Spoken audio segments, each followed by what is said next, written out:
বেদ পাঠক যুক্ত হয়েছে নাকি? দাদা বেদ পাঠক আকাশ চক্রবর্তী ছিল, ধরেন উনি থাকতে পারবে না, উনি একটা বলছিল, তো আমি আবার পরবর্তীতে নির্জন চক্রবর্তীকে দিয়ে নোটিশটা আবার রিফার মানে আবার নতুন করে প্রস্তুত করে দিছি। উনি করবে। আর গীতা পাঠক তো আমাদের সাথে আছে, হ্যাঁ। হ্যাঁ হ্যাঁ, আর সবগুলা ওকে আছে, সবগুলা একটিভ। ঠিক আছে, ধন্যবাদ। তো আমাদের যাই হোক, কাল বিলম্ব সভাপতি সভাপতি মহাশয় যতটুকু শুনছিলাম উনি যুক্ত আছে, হতে উনি আছে, পারবেন না। যুক্ত আছে, যুক্ত আছে, আচ্ছা, যুক্ত যাই হোক, আছে। যদি থাকে তো ভালো কথা, আমাকে হুম, বলছিল যে যুক্ত হতে পারবো না এর জন্য আর কি। যুক্ত ঠিক আছে। আছে দাদা, তাহলে তাহলে শুরু যাই করে হোক, দিন, আর সবাই যুক্ত হোক, আর আমি দেখতেছি কে যুক্ত হচ্ছে, হতে পারছে না এটাই। ধন্যবাদ। তো হরি ওম তৎসৎ, হরি ওম তৎসৎ, হরি ওম তৎসৎ। জয় গুরু, জয় মা। পদ্মকার আজকের সন্ধ্যায় একতা ব্রাহ্মণ পরিবার কর্তৃক, একতা ব্রাহ্মণ পরিবার সারা বিশ্ব কর্তৃক গুগল মিট অ্যাপের মাধ্যমে সাপ্তাহিক ধর্মীয় আলোচনায় আজকে এখানে যে সকল ব্রাহ্মণ দেবতাগণ যুক্ত রয়েছেন, সকলের প্রতি সময়োচিত অভিবাদন জ্ঞাপন করছি। প্রথমেই আমি বলে নিচ্ছি, আমি আনন্দ চক্রবর্তী, একতা ব্রাহ্মণ পরিবারের সম্মানিত অ্যাডমিন। আমি যুক্ত হয়েছি সিরাজগঞ্জ জেলা থেকে। আপনারা জানেন যে একতা ব্রাহ্মণ পরিবার সারা বিশ্ব কর্তৃক সাপ্তাহিক গুগল মিট অ্যাপের মাধ্যমে প্রতি শুক্রবার রাত্রি 9টা থেকে আমাদের সাপ্তাহিক একটা ধর্মীয় আলোচনার আয়োজন করা হয়ে থাকে। তারই ধারাবাহিকতায় আমাদের আজকের ক্ষুদ্রতম আয়োজন। তো আমি আজকে একতা ব্রাহ্মণ পরিবার সারা বিশ্ব মানে এই গ্রুপকে একটা মানে কি বলবো, একটা ধন্য গ্রুপ মনে করি। কারণ আমাদের আজকের যিনি আলোচক মহোদয়, তিনি মানে তার প্রশংসা করে হয়তোবা শেষ করার মতো নয়। কারণ তিনি এমন মাপের একজন আলোচক, বা উনি মানে এতটা জ্ঞান, মানে জ্ঞানী এবং মানে জ্ঞানী গর্ব আলোচনা করে থাকেন। শুধু তাই নয়, ইনি সমস্ত মানে ডিবেট যতগুলো, যেমন যতগুলো বিতর্কিত আমাদের বিষয় আছে, আমাদের কিন্তু বেশ কিছু বিতর্কিত বিষয় আছে, উনি এই বিতর্কিত বিষয়গুলো মানে ফেসবুক লাইভে উনি ডিবেট করে থাকেন। তো এরকম একজন আলোচককে আজকে আমরা পেয়ে সত্যি খুবই ধন্য। তো যাই হোক, আমি আর দীর্ঘায়িত করব না। আজকের অনুষ্ঠানের শুরুতেই পবিত্র বেদবাণীর মধ্য দিয়ে আমাদের অনুষ্ঠান শুরু হতে যাচ্ছে। আর এই বেদবাণী যার শ্রীমুখ থেকে আমরা শুনতে যাচ্ছি, তিনি আহ নির্জন চক্রবর্তী, একতা ব্রাহ্মণ পরিবার সারা বিশ্ব সম্মানিত অ্যাডমিন। তো আমি নির্জন চক্রবর্তীকে বেদ পাঠ করবার জন্য বিশেষভাবে নমস্কার। অনুরোধ জানাচ্ছি। ওম তৎসৎ। ওম সহস্র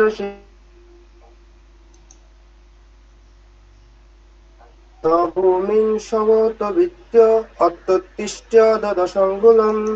ওম সহনবাবতু সহনো ভুনক্তু সহ বীর্যং করবাবহৈ তেজস্বী নবাবধিতমস্তু মা বিশ্বস্যাবহৈ।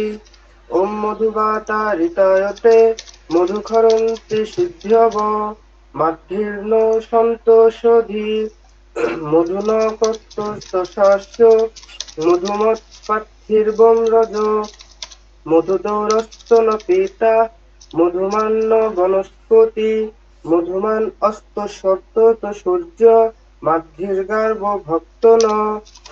ওম পূর্ণমদম পূর্ণমিদম পূর্ণাৎ পূর্ণমুদচ্যতে পূর্ণস্য পূর্ণমাদায় পূর্ণমেবাস্য শস্যতে।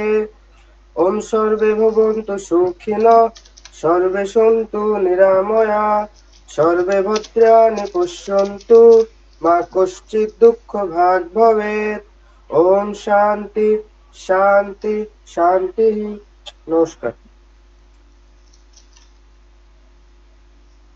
অসংখ্য ধন্যবাদ।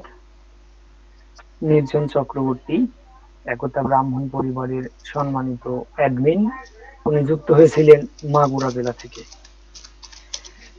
তো এই পর্যায়ে আমাদের ভগবান শ্রীকৃষ্ণের মুখনিসৃত বাণী শ্রীমদ্ ভগবদ গীতা থেকে পাঠ। শ্রীমদ্ ভগবদ গীতা থেকে পাঠ করবেন স্পন্দন চক্রবর্তী, সম্মানিত মডারেটর, যশোর জেলা। স্পন্দন। দাদা আমি এই আইডি থেকে করতেছি।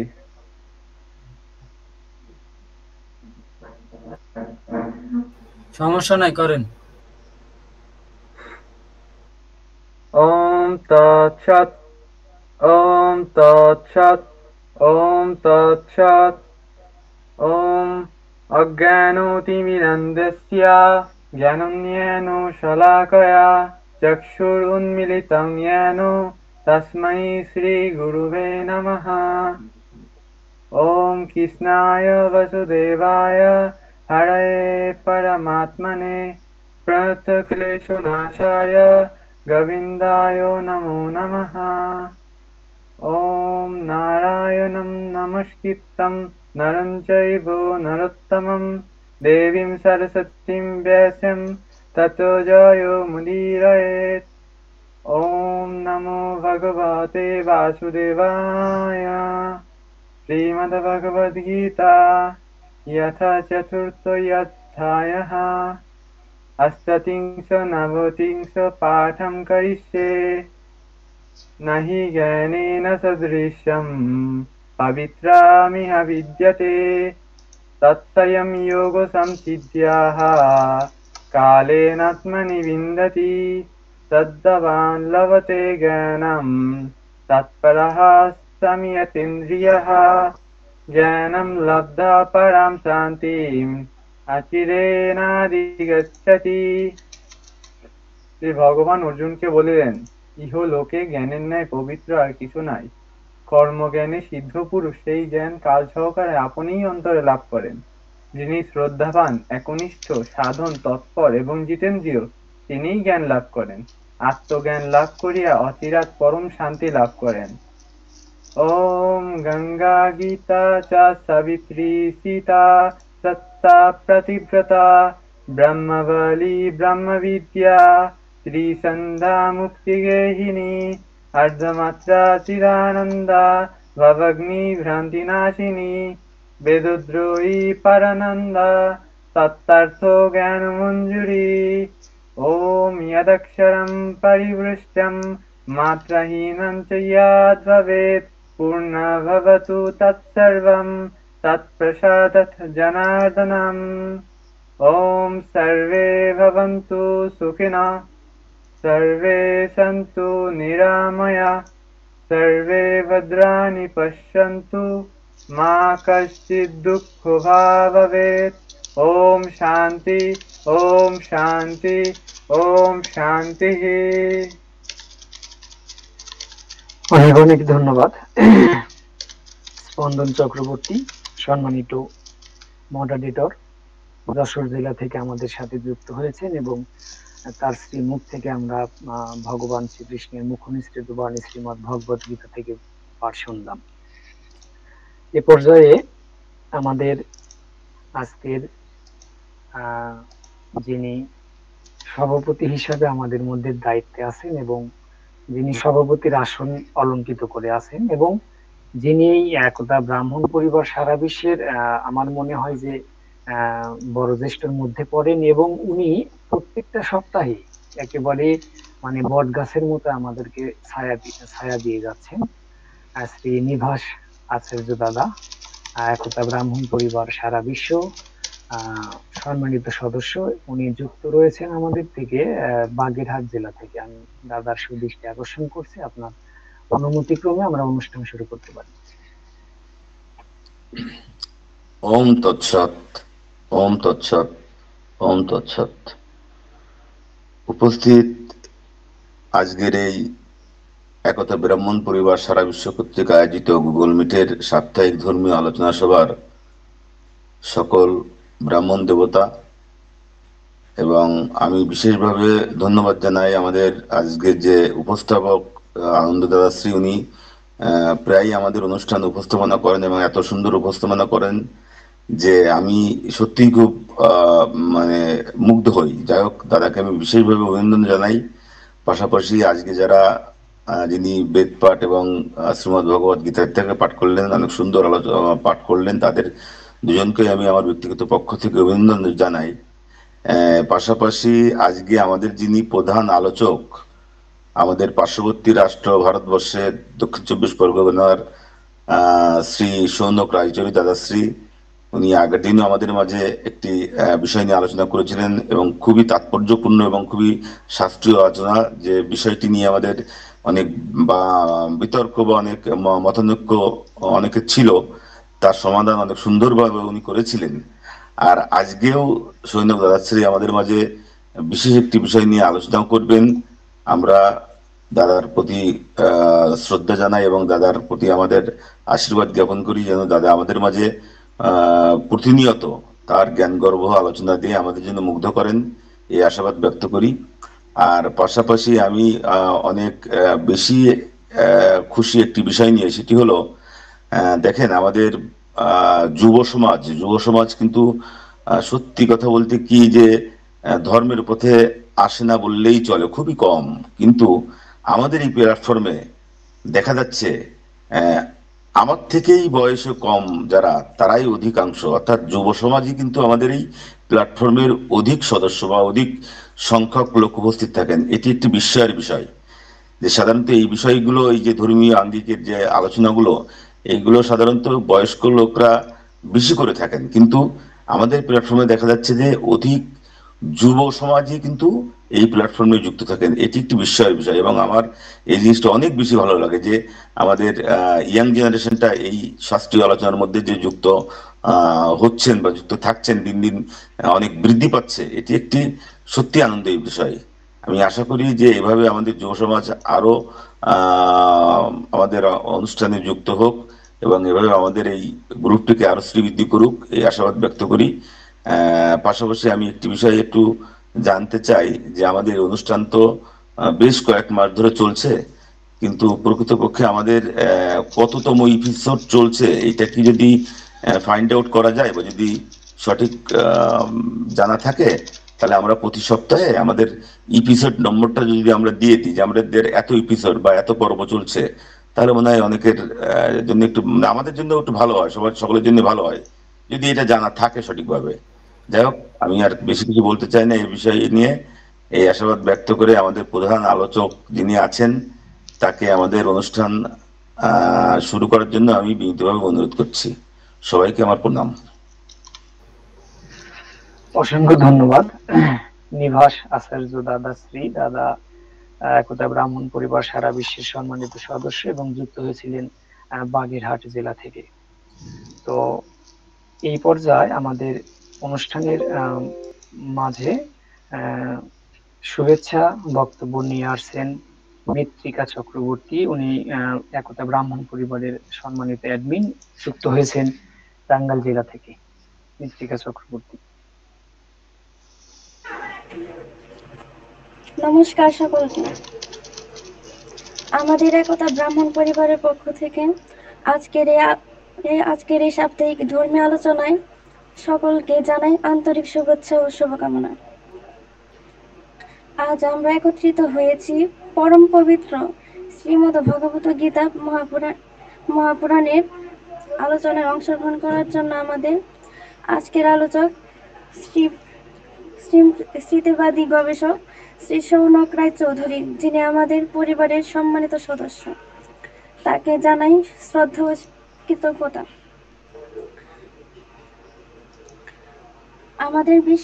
আমার বিশ্বাস আমাদের ধর্মীয় জ্ঞান ও আত্মীয় বিকাশের জন্য দিগন্ত উন্মোচন করবে। সকলকে অনুরোধ জানাই মনোযোগ সহকারে আমার আলোচনা শ্রবণ করার জন্য এবং পবিত্র উদ্যোগে অংশগ্রহণ করার জন্য। নমস্কার সকলকে। অসংখ্য ধন্যবাদ মৃত্তিকা চক্রবর্তী, একতা ব্রাহ্মণ পরিবার সারা বিশ্ব সম্মানিত অ্যাডমিন, টাঙ্গাইল জেলা থেকে আমাদের মাঝে যুক্ত হয়েছিলেন। তো আমরা আশা করব নেক্সট টাইম এর থেকে আরো ভালো কিছু আপনার কাছ থেকে শুনবার জন্য। তো এই পর্যায়ে একটা বিষয় আমি একটু বলি নেই, সেটা হচ্ছে যে দেখুন, আমাদের যে এই যে ক্ষুদ্র যে আয়োজনটা, তো এইখানে যারা এখন যুক্ত আছেন বা যারা এর পরেও যুক্ত হবেন বা যারা আমাদের মাঝের সদস্য আছেন বা আপনাদের মধ্যে থেকে যদি কেউ আমাদের বা আপনাদের তরফ থেকে যদি কেউ আমাদের এখানে যুক্ত হয়ে থাকে বা আপনাদের তো তারা যদি আমাদের আলোচনাতে যুক্ত না হচ্ছে, তো আমি সবার কাছে অনুরোধ করব যে তাদেরকে একটু উৎসাহিত করবেন। মানে আপনার আপনার ফ্রেন্ড লিস্টে যারা এই গ্রুপে যুক্ত আছে, তো তাদেরকে সবাইকে একটু বলবেন যে আসলে সপ্তাহে একটা আলোচনা। তো সারা সপ্তাহে গ্রুপের সময় দিক বা না দিক, দেখা যাচ্ছে শুক্রবারে কম বেশি সবাই আমরা একটু ফ্রি থাকি, তো সেই সুবাদে আমাদের আলোচনাতে যেন অংশগ্রহণ করে। তো এই পর্যায়ে আমাদের একতা ব্রাহ্মণ পরিবার সারা বিশ্বের উদ্যোগে যে গুগল মিটের মাধ্যমে সাপ্তাহিক ধর্মীয় আলোচনা, তো যার উদ্দেশ্যে আজকে আলোচনা, যাকে ঘিরে আমাদের আজকের এই ক্ষুদ্র আয়োজন, তো যার সদায় সম্মতিক্রমে আমরা আজকে এই আলোচনার নোটিশটা বিভিন্ন জায়গায় প্রচার করেছিলাম, বা যিনি প্রধান আলোচক হিসাবে আমাদের মাঝে থাকবার জন্য সদায় সম্মতি জ্ঞাপন করেছিলেন শ্রী সৌনক রয় চৌধুরী দাদা। দাদা আমাদের সাথে যুক্ত হয়েছেন 24 পরগনা থেকে। তো দাদার আলোচ্য বিষয়বস্তু হচ্ছে শ্রীমৎ ভাগবত মহাপুরাণ নিয়ে। তো আমি আমাদের প্রধান আলোচক শ্রী সৌনক রয় চৌধুরী দাদাশ্রীকে সুদৃষ্টি আকর্ষণ করছি, আপনি আপনার শ্রীমৎ ভাগবত মহাপুরাণ নিয়ে আলোচনা করবেন। তো এই এই একটা ছোট্ট বিষয় একটু বলে নিই, সেটা হচ্ছে যে এই যে আজকের যে মানে আলোচনাটা হবে, তো এই আলোচনার মধ্যে থেকে আপনাদের যদি কারো কোনো প্রকার প্রশ্ন থেকে থাকে, তো প্রশ্ন অবশ্যই করবেন। তবে সেটা হচ্ছে আলোচক, প্রধান আলোচক যতক্ষণ তিনি আলোচনা করবেন ততক্ষণের মধ্যে তাকে কোনো প্রশ্নবিদ্ধ করা যাবে না। তিনি যখন আলোচনাকে ইতি রাখবেন, তখন আপনি বা আপনারা বা আমি বা আপনারা তাকে প্রশ্ন করতে পারেন। তো সবাই ধৈর্য সহকারে শুনবেন, থাকবেন এবং দাদার আলোচনাতে শুনবেন। তো আমি সৌনক রায় দাদাকে দৃষ্টি আকর্ষণ করছি আপনি আলোচনা শুরু করবার জন্য। নমস্কার সবাইকে। আমার কথা স্পষ্ট শোনা যাচ্ছে? হ্যাঁ, কোনো সমস্যা নেই, আপনি বলেন। ঠিক আছে। আজকের এই আলোচনার আয়োজন করার জন্য আমি একতা ব্রাহ্মণ পরিবার সারা বিশ্ব তার সমস্ত অধিকারী সদস্য সবাইকে আন্তরিক ধন্যবাদ জানাই। তো আমরা বিজয়া দশমীর পরে মিলিত হয়েছি, তাই বক্তব্যের শুরুতে প্রথমেই সবাইকে বিজয়া দশমীর যথাযোগ্য অভিনন্দন জানাই, বড়দের প্রণাম জানাই এবং ছোটদের আশীর্বাদ জানাই। তো আজকের আলোচনার বিষয় হলো যে ভাগবত মহাপুরাণ।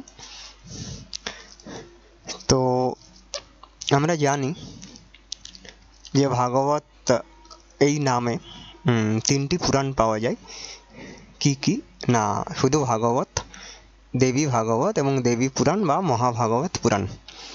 তো এর মধ্যে কোনটা মহাপুরাণ কোনটা উপপুরাণ, এর মধ্যে বিভিন্ন পুরাণে এবং আমাদের পূর্বতন আচার্যরা কোন পুরাণকে মহাপুরাণ বলেছেন, কোন পুরাণকেই বা উপপুরাণ বলেছেন, তো সেই নিয়েই আজকে আলোচনা করব। তো এর মধ্যে মানে এই তিনটি পুরাণের মধ্যে দেবী পুরাণ বা মহাভাগবত পুরাণ হলো উপপুরাণ, এটা নিয়ে কোনো সংশয় নেই।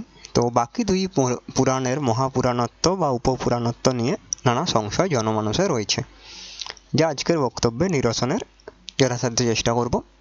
এবং আমার বক্তব্য শেষের পরে সবাই অবশ্যই যেখানে যেখানে মানে সংশয় থাকবে বা সন্দেহ থাকবে অবশ্যই প্রশ্ন করবেন। তো যেটা শুধু ভাগবত নামযুক্ত পুরাণ, সেটা যেহেতু বিষ্ণু বা কৃষ্ণ সম্বন্ধীয়, তাই বোঝার সুবিধার্থে একে বিষ্ণু ভাগবত বলে উল্লেখ করছি। এবং অপর যে ভাগবত পুরাণ যা দেবী সম্বন্ধিত তাকে দেবী ভাগবত বলে উল্লেখ করছি। আমরা জানি এই যে মহাপুরাণের সংখ্যা মোট 18টা। তো এখানে একটা প্রশ্ন হতে পারে, যদি দুটোকে আমরা মহাপুরাণ বলছি যেটা আজকের প্রতিপাদ্য বিষয়, তো তাহলে মহাপুরাণের সংখ্যা 19 হয়ে যাবে। যখন যে বিষ্ণু ভাগবত কৃষ্ণ ভাগবত দুটো নিয়ে তাহলে 18 থেকে 19 হয়ে যাবে, তাহলে এটা তো অষ্টাদশ পুরাণ যেটা বলা হয় যেটা অষ্টাদশ পুরাণের বিরোধী। তো এর উত্তরেই আপনারা দেখুন যে শুক্ল যজুর্বেদ এবং কৃষ্ণ যজুর্বেদ উভয়ই যজুর্বেদ বলে স্বীকৃত। তো তাতে করে বেদ কিন্তু মোট 4টাই হয়, ঋগ্বেদ, সামবেদ, যজুর্বেদ, অথর্ববেদকে 5টা বেদ কখনোই বলা হয় না। তো তেমনি এখানেও বুঝতে হবে। এবং পুরাণে যেখানে যেখানে ভাগবত এই নামটা উল্লেখিত হয়েছে সেখানে শুধু ভাগবত নামটাই এসেছে, বিষ্ণু ভাগবত বা দেবী ভাগবত এরকম কোনো নাম নেই। তাই দুই ভাগবতই শুধু ভাগবত নামের দ্বারা বোঝানো হয়েছে। তো দুইয়ে মিলে ভাগবত পুরাণ একটাই হয় এবং অষ্টাদশ পুরাণের সংখ্যায়ও কোনো ব্যত্যয় হয় না, মানে 18 থেকে 19 হয় না। তো ভাগবত পুরাণের মহাপুরাণত্ব নিয়ে 3 প্রকার মত প্রচলিত আছে। এক, বিষ্ণু ভাগবত মহাপুরাণ ও দেবী ভাগবত উপপুরাণ, যা মূলত বৈষ্ণবরা বলেন। দ্বিতীয় মত হলো যে দেবী ভাগবত মহাপুরাণ এবং বিষ্ণু ভাগবত হলো উপপুরাণ, যা শৈব ও শাক্তরা বলেন। আর 3 হলো যে দুই ভাগবতী মহাপুরাণ, দুই সম্পূর্ণভাবে প্রামাণিক, যা অদ্বৈতবাদীরা বলেন। তো এই তৃতীয় মতই আজকে প্রতিপাদন করব। তো প্রথমে দেবী ভাগবত পুরাণের মহাপুরাণত্ব নিয়ে কিছু প্রমাণ দেওয়া যাক। আচ্ছা, দেবী ভাগবত পুরাণ 1, 2, 11 কি বলছে দেখে নেব।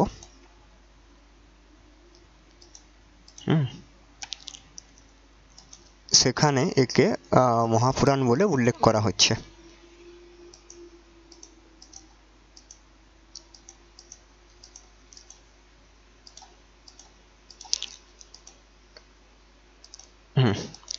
देवी भागवत 1, 2, 11 বলছে পুরাণম উত্তমম পুণ্যম শ্রীমদ্ ভাগবতাস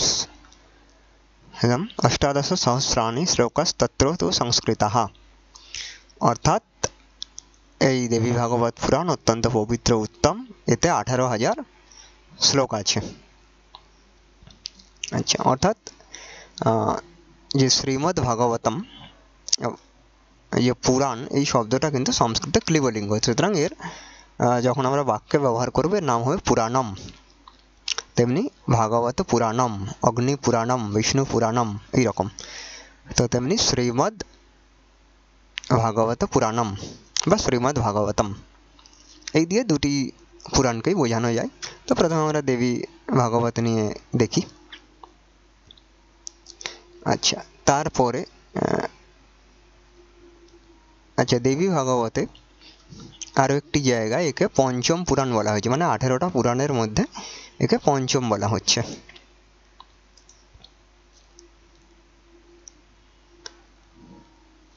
ঠিক আছে, দেখে নি দেবী ভাগবত 1:16 তত্র ভাগবতম পুণ্যম পঞ্চমম বেদ সংহিতম কথিতম যত্ত্বয়া পূর্বম সর্বলক্ষণ সংযুতম।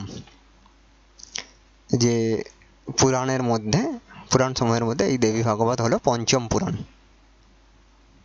ঠিক আছে, আমরা জানি যে বিষ্ণু পুরাণে যেখানে পুরাণ সমূহ বর্ণনা করা হয়েছে, 18 পুরাণের নাম বর্ণনা করা হয়েছে। বিষ্ণু পুরাণ 3, 6, 20 থেকে 22 এই শ্লোকগুলোর মধ্যে বিষ্ণু পুরাণ ও ভাগবত পুরাণের নাম পঞ্চম এই স্থানেই আছে।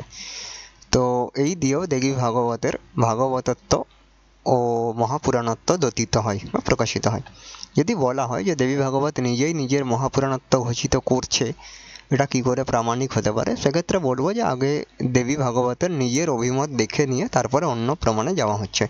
দেবী ভাগবত যদি নিজেই নিজেকে উপপুরাণ বলে তাহলে তার মহাপুরাণত্ব অন্য প্রমাণে সিদ্ধ করা সম্ভব নয়। আচ্ছা, এবার দেখো যে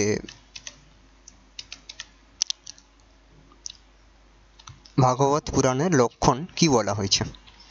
দেখুন, অগ্নিপুরাণ 272:6 এই শ্লোকে বলা হচ্ছে যত্রাধিকৃত্য গায়ত্রীম কীর্ত্যতে ধর্মবিস্তরঃ বিত্রাসুরবধোপেতম তদ্ভাগবতম উচ্যতে।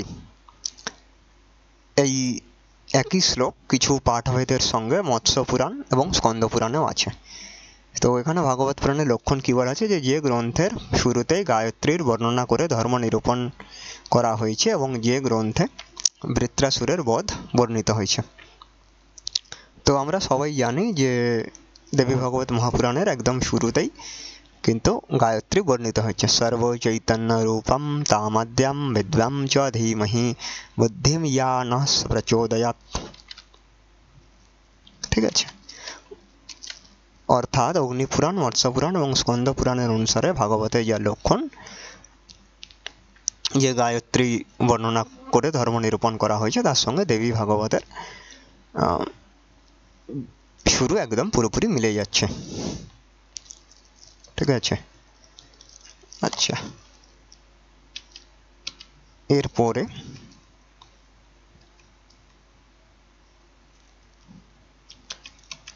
আমরা দেখব,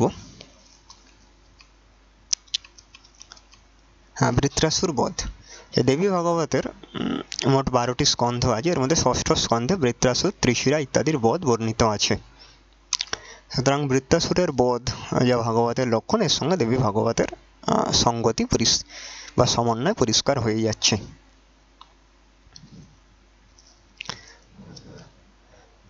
ঠিক আছে, আচ্ছা, এবার হলো যে ভাগবত পুরাণ কোন কল্পের। তো দেখুন, স্কন্দ পুরাণে কি বলা হচ্ছে, যে সারস্বতস্য কল্পস্য মধ্যে ইয়ে সুর নরামরাহ চিত্রান্তদ্ভবম পুণ্যম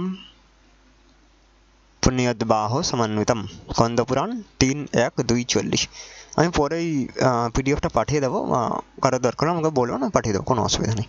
ঠিক আছে, আচ্ছা, মৎস্য পুরাণও একই কথা বলছে, সারস্বতস্য কল্পস্য মধ্যে ইয়ে শিবনোরতমঃ। অগ্নিপুরাণ বলছে সারস্বতস্য কল্পস্য পৃষ্ঠোপদিয়ন্তু তদ্দদেত। মৎস্যপুরাণ 53:21 এবং অগ্নিপুরাণ 272:7। আচ্ছা, তো এটা দ্বারা বোঝা যাচ্ছে যে ভাগবত পুরাণ হলো সারস্বত কল্পের পুরাণ। আমাদের বর্তমানে যে কল্প চলছে সেটা হলো বরাহ কল্প বা শ্বেত বরাহ কল্প।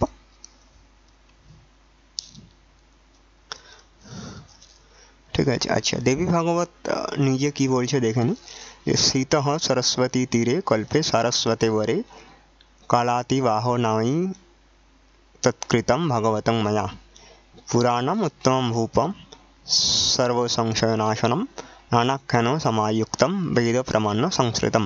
দেবী ভাগবত পুরাণ 6:31-27। অর্থাৎ দেবী ভাগবত পুরাণ বলছে যে এই পুরাণ হলো সারস্বত কল্পের পুরাণ।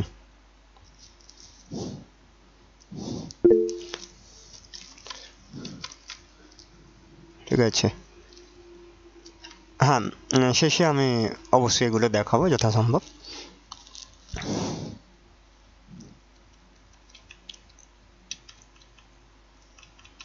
বেশ, আচ্ছা, এবারে দেখুন, তাহলে মোটামুটি আমরা দেবী ভাগবত পুরাণের যে মহাপুরাণত্ব সেই বিষয়ে আমরা প্রমাণ দেখলাম। তো যারা শুধু দেবী ভাগবত পুরাণের মহাপুরাণত্ব স্থাপন করেন এবং বিষ্ণু ভাগবতের মহাপুরাণত্ব খণ্ডন করেন, তারা এই শ্লোকগুলোকে বা এই প্রমাণগুলোকে বিষ্ণু ভাগবত মহাপুরাণ নয়, উপপুরাণ, এই যুক্তিতে ব্যবহার করতে চান। কিন্তু না, তা ঠিক নয়। আমরা যেমন দেবী ভাগবত পুরাণকে মহাপুরাণ মানি, একই সঙ্গে বিষ্ণু ভাগবত পুরাণকেও আমরা সমান রূপেই মহাপুরাণ বলে মানি। তো এরপরে আমরা বিষ্ণু ভাগবতের মহাপুরাণত্ব বিষয়ে আমরা দেখব। ঠিক আছে, দেখুন, স্কন্দ পুরাণ, যদিও বিষ্ণু ভাগবতের মহাপুরাণত্ব নিয়ে এখানে উপস্থিত কারোরই কোনো সংশয় আছে বলে আমি মনে করি না। তাহলেও যখন প্রমাণ দেখানোর জন্য উভয় থেকেই প্রমাণ দেখানো উচিত। বেশ, তো দেখুন নারদ পুরাণ কি বলছে। নারদ পুরাণের একদম শুরুর দিকেই আছে 1:96, 1-5 এই শ্লোকে। কি বলা আছে, মরিচে শৃণু বক্ষ্যামি বেদব্যাসেন যৎকৃতম শ্রীমদ্ভাগবতম নাম পুরাণম ব্রহ্মসম্মিতম তদ অষ্টাদশ সহস্রম কীর্তিতম পাপনাশনম সূরপাদপো রূপয়ং স্কন্ধৈর দ্বাদশভির্যুতঃ। অর্থাৎ এই যে শ্রীমদ্ ভাগবত পুরাণ, এটা বেদব্যাসকৃত, অর্থাৎ বেদব্যাস সম্পাদিত, কারণ পুরাণ তো বেদব্যাসের আগেও ছিল, তিনি তাকে সম্পাদনা করেছেন মাত্র, তিনি রচনা করেননি। এতে অষ্টাদশ সহস্র শ্লোক আছে। তো বর্তমানে উপলব্ধ যে বিষ্ণু ভাগবত পুরাণ, তাতে 14,000 শ্লোক আছে। তো এ নিয়ে শিষ্টজনেরা, আচার্যজনেরা যে ব্যাখ্যা দেন সেটা হলো যে ভগবান শুকদেব তিনি রাধারানীর নাম উচ্চারণ করলেই একদম ভাবে বিভোর হয়ে যেতেন। তো সেই জন্য তিনি রাধারানী সংশ্লিষ্ট যে 4,000 শ্লোক তা তিনি বলেননি, এরকম ব্যাখ্যা দেন। যাই হোক, আচ্ছা, তারপর দেখুন কি বলা হচ্ছে, তত্র তু প্রথম স্কন্ধে সুতর্ষিণাম সমাগমে ব্যাসস্য চরিতম পুণ্যম পাণ্ডবনম তথৈব চ। যার প্রথম স্কন্ধে সুতের কথা আছে, ঋষিদের কথা আছে, ব্যাসদেবের কথা বর্ণিত আছে এবং পাণ্ডবদের কথাও বর্ণিত আছে। তারপরে কি বলা হচ্ছে, পরীক্ষিতম উপাখ্যানম ইতিদম সমুদাহৃতম পরীক্ষিত সংবাদে সৃষ্টিদ্বয় নিরূপণম। অর্থাৎ পরীক্ষিত এবং শুকদেব এদের সংবাদে সৃষ্টি নিরূপণ করা হয়েছে। ব্রহ্ম নারদ সংবাদে দেবতা চরিতামৃতম, ব্রহ্মা এবং নারদের মধ্যে কথোপকথন রয়েছে, এটা নারদ পুরাণে আছে। আচ্ছা, এবারে পদ্মপুরাণ থেকে আরেকটি প্রমাণ দিই। প্রীতোহম তে দ্বিজশ্রেষ্ঠঃ কথয়িষ্যে যথাশ্রুতম সারাৎসারতরম যচ্চ সংসারভয়নাশনম ভক্তি প্রবর্ধকম যচ্চ কৃষ্ণ সন্তুষ্টিহেতুকম তন্মে কথয়তঃ সাধো সাবধানতয়া শৃণু কালব্যাలం মুখালীঢ় জগত্রাণবিধায়কম শ্রীমদ্ভাগবতম শাস্ত্রম কলৌ কৃষ্ণেন ভাষিতম एतस्मात् अपरं किंचिन्मनः शुद्धिकरं नहि जन्मान्तरकृतैः पुण्यैर्लभ्यते साधुभिस्तु तत्। पद्मपुराण 6:197 11 থেকে 14 শ্লোক। এখানে আগে বলি যে পূর্বোক্ত যে যত্রাধিকৃত্য আয়ত্রিম, এই লক্ষণ যদি কেউ বিষ্ণু ভাগবতেও সিদ্ধ করতে চান, অর্থাৎ দেবী ভাগবতের সঙ্গে সঙ্গে বিষ্ণু ভাগবতেও সিদ্ধ করতে চান লক্ষণার মাধ্যমে, তাতে আমাদের কোনো আপত্তি নেই। কিন্তু যদি কেউ এটা বলেন যে এটা শুধু বিষ্ণু ভাগবতেই ঘটছে কিন্তু দেবী ভাগবতে ঘটছে না, যেখানে দেবী ভাগবতের শুরুতেই এই গায়ত্রী বর্ণিত আছে এবং তার সঙ্গে সঙ্গে বৃত্রাসুর বধও বর্ণিত আছে, তো সেখানে আমাদের অবশ্যই আপত্তি থাকবে। বস্তুত দুই পুরাণে মোক্ষপ্রদ বেদান্ত রহস্য পরিপূর্ণ এবং ধর্মাদির নিরূপণ।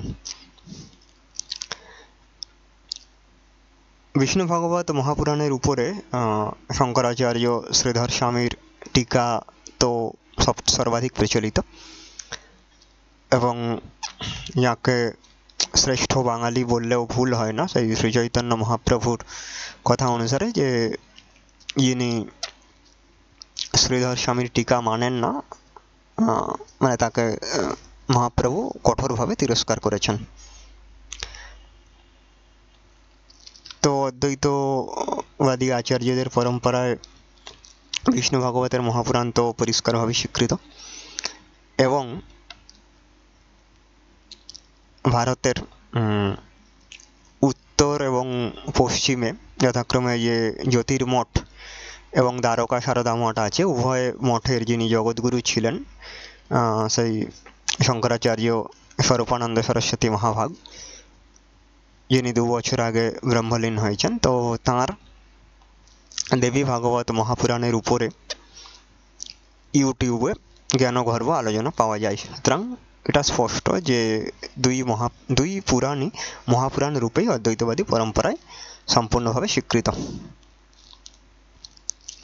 এখানে আরও একটি কথা বলার, যে যদি ভগবান বেদব্যাসের ভাগবত লক্ষণ দিয়ে কোনো একটি পুরাণ অর্থাৎ বিষ্ণু ভাগবত এবং দেবী ভাগবত কোনো একটিকে যদি বেছে নেওয়ার ইচ্ছা হতো এবং অন্যটিকে বাদ দিয়ে দেওয়ার ইচ্ছা হতো, তাহলে তিনি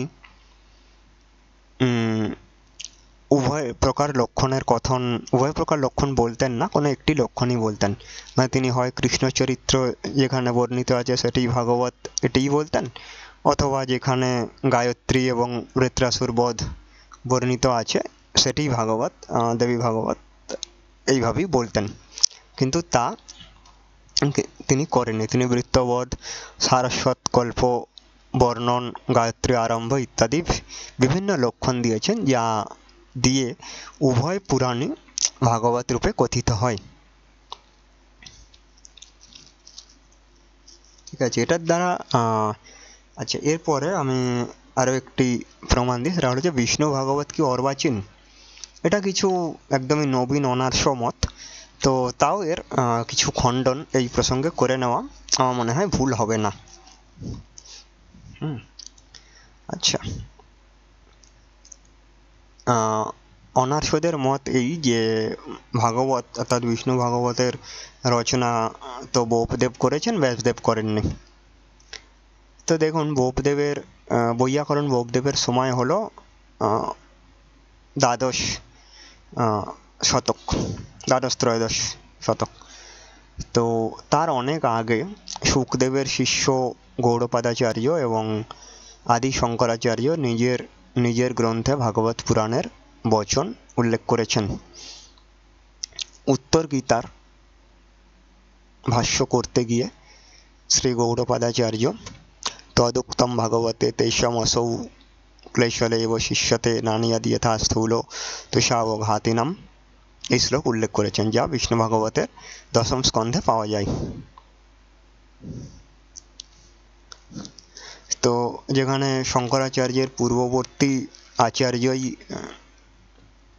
ভাগবতের শ্লোক ভাগবত বলে উল্লেখ করছেন, সেখানে ভাগবতের প্রাচীনত্ব নিয়ে কোনো সন্দেহ থাকার কথা নয়। এখানে আরেকটি যদি কেউ কুতর্ক করেন যে আচ্ছা উত্তর গীতা কি, উত্তর গীতা কার মধ্যে পাওয়া যায়?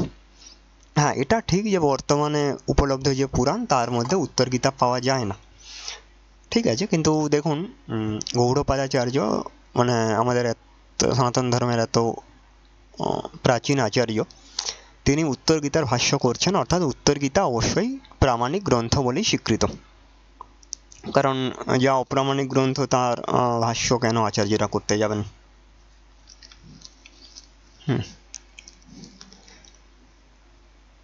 আচ্ছা, এছাড়াও আরও কিছু কিছু গ্রন্থে বিষ্ণু ভাগবতের উল্লেখ পাওয়া যায়। শ্রী মাঠরাচার্যের সাংখ্যকারিকা মাঠর বৃত্তিতে উল্লেখ পাওয়া যায়, শৈবাচার্য অভিনব গুপ্ত দশম শতকের। তো তার মধ্যেও তার যে গীতা টিকা যিনি লিখেছেন, তো তার মধ্যে তিনি ভাগবত পুরাণের নাম উল্লেখ করেছেন।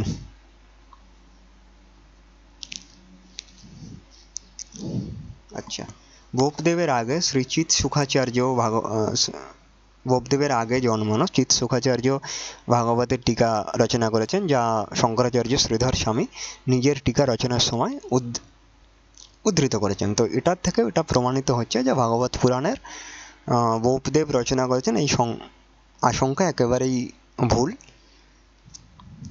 তো বোপদেবের অনেক আগে থেকে এই পুরাণ প্রচলিত। আচ্ছা, কেউ আবার এটা বলেন যে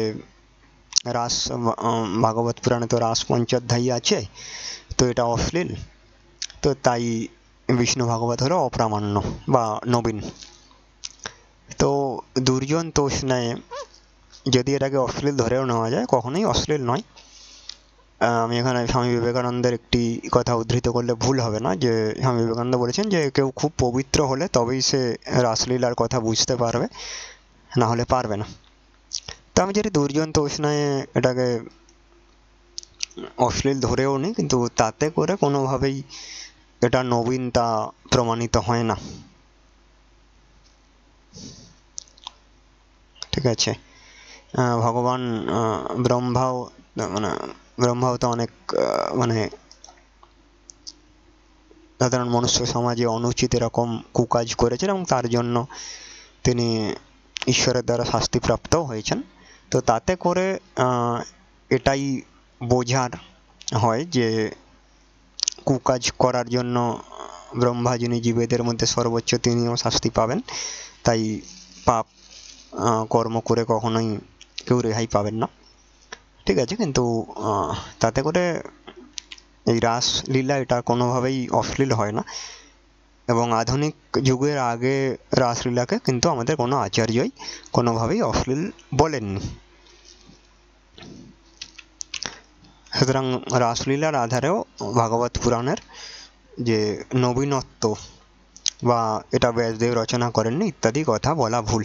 আচ্ছা, এখানে আরও একটি কথা বলি, যে অনেকে এটা বলেন যে মহাভারত এবং বা অন্য পুরাণের সঙ্গে বিষ্ণু ভাগবত পুরাণের তো যে লেখন শৈলী একেবারেই আলাদা, বা ব্রহ্মসূত্রের সঙ্গে লেখন শৈলী একেবারেই আলাদা, তাহলে এটা কি করে ব্যাসদেবের রচনা হতে পারে? দেখুন, একই আমি যে একটা উদাহরণ দিই, একই রবীন্দ্রনাথ নাটকও লিখেছেন, গানও লিখেছেন, কবিতাও লিখেছেন, উপন্যাসও লিখেছেন। তার এক একটা রচনা এক এক ধরনের। তো তাতে করে এটা বলা যায় না যে শুধু রবীন্দ্রনাথ গানটাই লিখেছেন আর কবিতাগুলো লেখেননি, বা উপন্যাসটাই লিখেছেন কিন্তু নাটকগুলো লেখেননি, বা তিনি ছবি আঁকেননি, অন্য কাউকে দিয়ে ছবি আঁকাতেন, এটা বলা যায় না। এবং রবীন্দ্রনাথ যাকে ঋষিতুল্য বলা হয়, ঋষি নয় কিন্তু ঋষিতুল্য এরকম বলা হয়, তারা ঋষি কবি এরকম তার অনুরাগীরা বলেন। তো তিনি যখন বিভিন্ন ক্ষেত্রে বিভিন্ন লেখন শৈলী স্টাইল করতে পারেন, তখন ভগবান ব্যাসদেব কেন পারবেন না? এবং ব্রহ্মসূত্র হচ্ছে এক ধরনের অধিকারীর জন্য, এবং ভাগবত পুরাণ আরেক ধরনের অধিকারীর জন্য। উভয়ই অবশ্যই তত্ত্ব নির্ণয় করে, ব্রহ্মর স্বরূপ নির্ধারণ করে, কিন্তু যেহেতু আলাদা আলাদা অধিকারীর জন্য, সেই জন্য আলাদা আলাদাভাবেই লেখা হয়েছে। এতে করে একে কোনোভাবেই ব্যাসদেব করেননি এটা বলা যায় না। এখানে আমি আরেকটি প্রমাণ দিই যে মনুসংহিতায় যে শ্লোকে পুরাণ শব্দ এসেছে, সেখানে মনুসংহিতার সর্বাধিক প্রাচীন ভাষ্যকার বা সর্বাধিক মান্য ভাষ্যকার মেধাতিথি, তিনি বলেছেন যে পুরাণ হলো ব্যাসকৃত, অর্থাৎ সমস্ত পুরাণ ব্যাসদেব রচনা করেছেন। এবং কৃত শব্দের অর্থ যে শুধু রচনা করেছেন এটাই হয় না, ঋষিদেরও মন্ত্র কৃত বলা হয়, কিন্তু সেখানে কৃতের অর্থ এটাই বুঝতে হবে যে তারা মন্ত্র দর্শন করেছেন। তেমনি ব্যাসদেব এই পুরাণগুলো সম্পাদনা করেছেন, তার আগেও পুরাণের অস্তিত্ব ছিল, ঠিক আছে। তো আমি এখানেই আমার বক্তব্য শেষ করলাম। সবাইকে ধন্যবাদ, নমস্কার। এরপরে আপনারা প্রশ্ন করুন, আমি যথাসাধ্য উত্তর দেব। অসংখ্য ধন্যবাদ। আমাদের আজকের প্রধান আলোচক শৌনক রায়চৌধুরী দাদা আমাদের সাথে যুক্ত হয়েছিলেন দক্ষিণ 24 পরগনা থেকে। তো দাদা ভাগবত মহাপুরাণ নিয়ে তার আলোচ্য বিষয়বস্তু ছিল। তো দাদা এতক্ষণ যে তারা আলোচনাটা করলেন, তো এই আলোচনার মধ্যে থেকে যদি কারো কোনো প্রকার প্রশ্ন থাকে তাহলে করতে পারেন। আমাদের মাঝে হ্যান্ড রাইজ করেছেন বিবেকানন্দ চক্রবর্তী। আপনি অনুগ্রহ করে আপনার প্রশ্নটা করুন। ধন্যবাদ, নমস্কার। আমার শিক্ষাগুরু শৌনক চৌধুরী মহোদয়, আমি আপনার কাছে একটা প্রশ্ন রাখতে চাই যে আপনি বললেন যে রবীন্দ্রনাথ ঠাকুর গান লিখেছেন, নাটক লিখেছেন, উপন্যাস লিখেছেন, কবিতা লিখেছেন। রবীন্দ্রনাথ ঠাকুর লেখা এক ধরনের আর ব্যাসদেবের লেখা হলো আরেক ধরনের। ব্যাসদেব নাটক লেখেন নাই, কবিতা লেখেন, হ্যাঁ সেটা প্রত্যেকটা পুরাণই কবিতা, কিন্তু এখানে পার্থক্য আছে। আর এখানে যে 36টা পুরাণ, 18টা মহাপুরাণ, 18টা উপপুরাণ, এক একটা পুরাণের মধ্যে এক এক ধরনের সৃষ্টি রহস্য আছে। তাহলে কিভাবে আমরা বিশ্বাস করবো যে সবগুলি ব্যাসদেব কর্তৃক প্রণীত? এটা কি যুক্তি গ্রাহ্য? নমস্কার।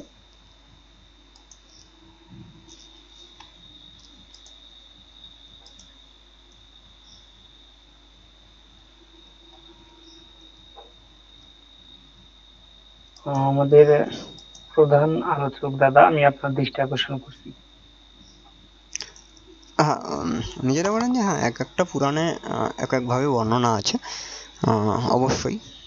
এতে করে কোনো পুরাণই ব্যাসদেব সম্পাদনা করেননি এটা হয় না।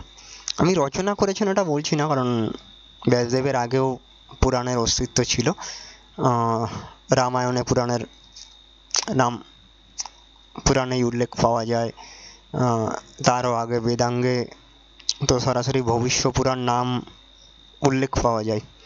তো সেখানে ব্যাসদেব পুরাণ রচনা করেছেন এটা ঠিক নয়, কিন্তু তিনি সম্পাদনা করেছেন। এবং এটা বলা হয় যে প্রতি কল্পেই দাপর যুগে একজন ব্যাস রূপে আবির্ভূত হন এবং তিনি পুরাণে সম্পাদনা করেন। পুরাণ নবীন একথাও ভুল, বা পুরাণ ব্যাসদেব সম্পাদনা করেননি, অন্যরা করেছেন লোককে বিভ্রান্ত করার জন্য মোগল যুগে পুরাণে রচনা হয়েছে, এরকম যারা যারা বলেন আর কি, তো সে কথাগুলো একদমই ভুল। আমরা যদি একদম গবেষকদের মতই দেখি, মানে পাশ্চাত্য প্রভাবিত গবেষক, তো আমরা ভারতরত্ন পাণ্ডুরঙ্গ বামন কানের তাঁর যে ধর্মশাস্ত্রের ইতিহাস বা হিস্ট্রি অফ ধর্মশাস্ত্র বই আছে, তাতে পরিষ্কার বলা আছে যে পুরাণ খুবই প্রাচীন এবং তৈত্তিরীয় আরণ্যক যা বেদের অন্তর্ভুক্ত। তো যদি আমরা দেখুন, এই গবেষকদের হিসাবে তো কোনো কিছুই মানে সব কিছু মানুষের লেখা। আমরা বেদকে অপরিসেয় মানি, কিন্তু গবেষকরা তো বেদকে অপরিসেয় মানেন না, বা তারা বারবার সৃষ্টি হয় এটাকেও মানেন না। তো কিন্তু তাও তারা বলছেন যে তৈত্তিরীয় আরণ্যকের আগে থেকে পুরাণ আছে। অর্থাৎ যদি আমরা শুধু একরৈখিক সৃষ্টি মানি, যেরকম হিন্দু ধর্ম ছাড়া অন্য ধর্মে মানা হয়, সেখানে কিন্তু বেদের আগে পুরাণ হয়ে যায়। আমাদের কাছে বেদ ও পুরাণ উভয়ই প্রামাণ্য, উভয়ই শ্রদ্ধেয়, কোনো অসুবিধা নেই, কারণ আমাদের আচার্যরা সেভাবেই মেনে গেছেন। এবং বিভিন্ন ক্ষেত্রে তো দেখা যাচ্ছে যে আমাদের যে বিভিন্ন ভাষ্যকার ইত্যাদি, তারা পুরাণের ব্যাস কর্তৃত্ব মানে ব্যাসদেবের সম্পাদনা করেছেন ইত্যাদি তারা স্বীকার করেছেন। তো সেখানে নতুন কেউ এসে কি বললেন সেটা কিন্তু গ্রহণীয় হতে পারে না। যেমন ধরা যাক যে আমার 10 পুরুষ আগে কারোর কি নাম ছিল, সেটা তো আমাদের পারিবারিকভাবে যা লেখা আছে সেই নামটাই বুঝতে হবে। কিন্তু নতুন কেউ যদি এসে বলেন না আপনার ঊর্ধ্বতন 10ম পুরুষের নাম ছিল রমেশ, তো যদি সেটা আমাদের পারিবারিকভাবে না লেখা থাকে তাহলে সেটা তো আমি মানতে পারি না। এটাই বলার। ধন্যবাদ স্বর্ণক রায়চৌধুরী দাদা। তো এ পর্যায়ে আমাদের মাঝে প্রশ্ন নিয়ে আসছেন হিমাংশু চক্রবর্তী সুসেন দাদা। সবাইকে নমস্কার। তো আমরা যখন রাম নাম নেই তখন ভূত পালায়, তেমনি সৌনক দা এমন একজন মানুষ, ওনার নাম শুনলে যারা আর্য সমাজে আছে, অগ্নিবীর আছে, যারাই বলেন না কেন, এই নামটা শুনলেই তাদের হাঁটু কাঁপা, বুক কাঁপা শুরু হয়ে যায়। তো দাদার কাছে আমার 2টা জিজ্ঞাসা। একটা হলো যে আমি নিজে ভাগবতে পড়েছি যে একটা জায়গায় বলছে ব্রাহ্মণ রাজাকে বলছে, যাও তোমার তো পিতা মারা গেল, তুমি জঙ্গল থেকে শুদ্ধ হরিণের মাংস নিয়ে আসো, শ্রাদ্ধে লাগবে। এই ভাগবত পুরাণে বলা। আবার ওই একই ভাগবতের কয়েকটা অধ্যায় পরে দেখা গেল লেখা যে শ্রাদ্ধে কেউ মাংস ব্যবহার করবেন না। আমি নিজে এটা সরাসরি বলছি। তো এটা দিবেন যে একই ভাগবতে 2 রকম তত্ত্ব। এবং আরেকটা হইলো ওই সবার জ্ঞাতার্থে আমি, দাদা আপনি কিভাবে আবির্ভূত হইলেন আমাদের মধ্যে, এবং বিশেষ করে আমি আপনার সম্পর্কে যতটুকু মূল্যায়ন করতে চাই যে বেদ বিষয়ে যদি আমাদের বর্তমান ব্রাহ্মণ সমাজের মধ্যে বেদ এবং সংস্কৃত ভাষা যে একদম চুলচেরা বিশ্লেষণ যদি কেউ করে, তাহলে আপনাকে আমরা ইয়ে করতে পারবো। আর রায়নদা যিনি আছেন, উনি বিশেষ করে পুরাণ বা ওইগুলার মুখস্থর একটা ইয়ে থাকে, উনি তো সবার পরিচিত, কিন্তু আপনাকে তো অনেকে জানেন না। তো আমি উপলব্ধি করি যে আপনার এই আবির্ভাবটা কিভাবে অগ্নিবীর থেকে বা আর্য সমাজ থেকে আপনি পদত্যাগ করে আপনি নিজেও তো ব্রাহ্মণ, ব্রাহ্মণ বড় কথা না, আপনি যে বৈদিক সত্য উপলব্ধির দিকে ফিরে আসছেন, স্বধর্মে ফিরে আসছেন, এই বন্ডদের কাছ থেকে দূরে সরে আসছেন। তো এটার ইয়েটা একটু কাহিনীটা বলবেন সবার জ্ঞাতার্থে, এবং ওই ভাগবতের যে এটা, এবং আমি অত্রি বা বিষ্ণু সংহিতাতে পড়লাম যারা প্রথম চেষ্টা করে বেদ পাঠ করার জন্য, কিন্তু বেদটা না পেরে তারা স্মৃতি উপনিষদ যায়, এবং উপনিষদ না পেরে কিছু লোক বন্ড ভাগবত বৈষ্ণব হয়ে যায়, স্মৃতিতে লেখাতে। ওইটার ব্যাখ্যাটা দিবেন। আর ওই যে ভাগবতে মাংসের যে বিষয়টা, ওইটা দাদা। নমস্কার সবাইকে। নমস্কার। দেখে অনেক অনেক ধন্যবাদ। না বলি, হ্যাঁ এটা ঠিক যে আপনারা কেউ কেউ জানেন, সুসেনদার জানেন, কিন্তু অনেকেই হয়তো জানেন না যে আমি আগে সমাজই ছিলাম। 1-2 বছর নয়, 8 বছর ছিলাম, মানে 2012 থেকে 20। তো এরপরে মানে 20-তে লকডাউন হয়, তো তারপরে তো যখন আমি টেলিগ্রামে যুক্ত হই, মানে টেলিগ্রামে আরও আগে থেকেই যুক্ত, কিন্তু একটা গ্রুপে যুক্ত হই, তো তাতে তখন খুবই তর্ক বিতর্ক চলতো, মানে স্মার্তদের সঙ্গে সমাজীদের খুবই তর্ক বিতর্ক চলতো। তো সেখানে তর্ক বিতর্কের মধ্য দিয়ে আমি দেখি যে সমাজীরা যা যা বলছেন সেগুলো কিন্তু ঠিক নয়। মানে যেমন আমি যদি যে কোনো সমাজীকে জিজ্ঞেস করি যে আচ্ছা দয়ানন্দ ভাষ্য কি ঠিক, তো বলবে হ্যাঁ ঠিক। এটা আপনার বিশ্বাস না প্রমাণ? বলবে হ্যাঁ প্রমাণ আছে। কি প্রমাণ? বলবে ব্যাকরণ আর নিরুক্ত। আচ্ছা আগে নিরুক্তটা দেখা যাক। কারণ নিরুক্ত গদ্যে রচিত, গদ্যে পূর্ণ বাক্যে রচিত, ব্যাকরণ তো সূত্র। তো ভালো কথা, নিরুক্ত। তো আমি যদি সেটাই মিলিয়ে দেখি যে নিরুক্ত কিন্তু মন্ত্র ব্রাহ্মণ নিয়ে বেদ বলা হচ্ছে, মানে ব্রাহ্মণ ভাগ থেকে বারবার বেদ বলে উল্লেখ করা হচ্ছে। আচ্ছা, নিরুক্তে পশু বলি আছে, নিরুক্তে অশ্বমেধ যজ্ঞের মন্ত্র বলে যেটাকে উল্লেখ করা হচ্ছে, সেখানে কিন্তু মানে শ্রীমন মহিধরাচার্য তাকে অশ্বমেধ যজ্ঞ এইভাবেই তার ভাষ্য করেছেন। আর দয়ানন্দ ভাষ্য, সেখানে কিন্তু অশ্বমেধের নেই। আচ্ছা, দয়ানন্দ বলেন বেদে ইতিহাস নেই, নিরুক্ত বলছে বেদে ইতিহাস আছে। আচ্ছা, পণ্ডিতরা এটাও বলেন যে নিরুক্তকার ইয়াস্ক অদ্বৈতবাদী ছিলেন। যদি সে কথা বাদও দিই,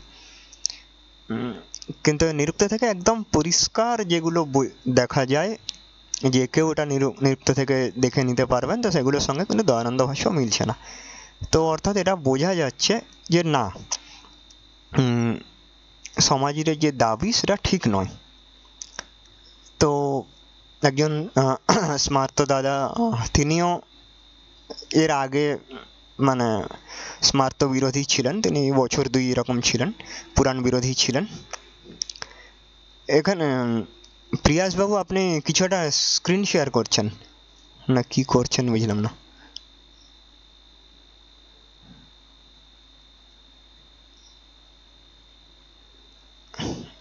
আচ্ছা, তো আপনি আলোচনা চালিয়ে যান। ঠিক আছে। তো আমি বললাম তাহলে এটা দেখা যাচ্ছে যে না, দয়ানন্দ যা বলছেন বা সমাজীরা যা বলছে না, তার সঙ্গে শাস্ত্র মিলছে না। আমি নিজে কোনো বই নিয়ে গিয়ে সমাজীদের পরীক্ষা করছি না, সমাজীরা যে বইকে ঠিক বলছেন, মানে যে মানে সমাজীরা নিজের জন্য যা নিজের মাপকাঠি ঠিক করেছেন, সেই মাপকাঠি কিন্তু মিলছে না। তো আমি তার প্রভাবে সমাজী মত পরিত্যাগ করি এবং স্মার্ত মত গ্রহণ করি।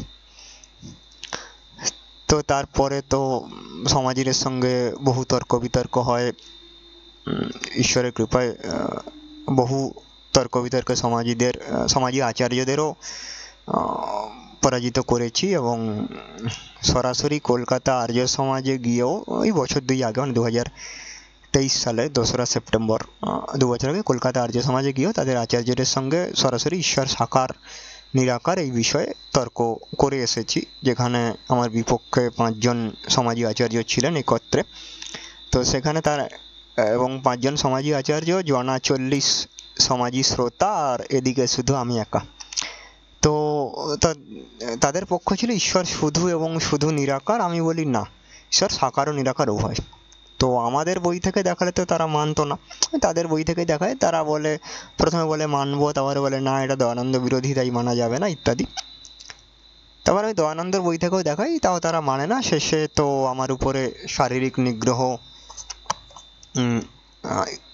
পুলিশ ডাকা ইত্যাদি অনেক কিছু করে। তো পুলিশ এসে আমাকে খুব ভালো করে তল্লাশি করে, কিন্তু আমার সৌভাগ্য বা তাদের দুর্ভাগ্য যে আমার কাছে বেআইনি কিছুই পায় না।